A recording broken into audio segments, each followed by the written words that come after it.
Brazilian ചാമ്പ്യൻഷിപ്പിന്റെ 13ാം round മത്സരത്തിൽ Santos FC league ലീഡർമാരായ ഫ്ലമംഗോയെ അട്ടിമറിച്ചു. മത്സരത്തിന്റെ 84ാം മിനിറ്റിൽ സൂപ്പർ താരം നെയ്മർ ജൂനിയർ നേടിയ നിർണായക ഗോളിലാണ് സാന്റോസ് വിജയം സ്വന്തമാക്കിയത്.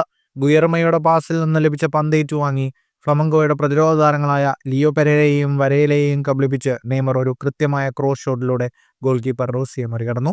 സാന്റോസിലേക്കുള്ള മടങ്ങിവരവിൽ നെയ്മറുടെ 4ാം ഗോളായിരുന്നു ഇത്. ഈ ഗോളോടെ കരിയറിൽ 700 ഗോൾ കോൺട്രിബ്യൂഷനിലേക്ക് എത്താനും നെയ്മറിന് സാധിച്ചു.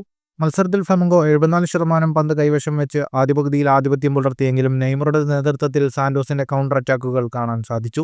പരിക്കിൽ നിന്ന് മോചിതനായി തിരിച്ചെത്തിയ നെയ്മർ 90 മിനിറ്റും കളിച്ചു. 2 ഷോട്ടുകൾ, 4 ആക്ഷനുകൾ, എതിരാളികളുടെ ബോക്സിൽ 3 കീ പാസുകൾ, 10 പാസുകൾ ഫൈനൽ തേർഡിൽ, 7 ഡ്രിബിളുകൾ എന്നിവയിൽ മികവ് പുലർത്തി. ഈ വിജയത്തോടെ സാന്റോസ് 14 പോയിന്റുമായി ലീഗിൽ 14ാം സ്ഥാനത്തെത്തി റിലഗേഷൻ സോണിൽ നിന്ന് തടിതപ്പി.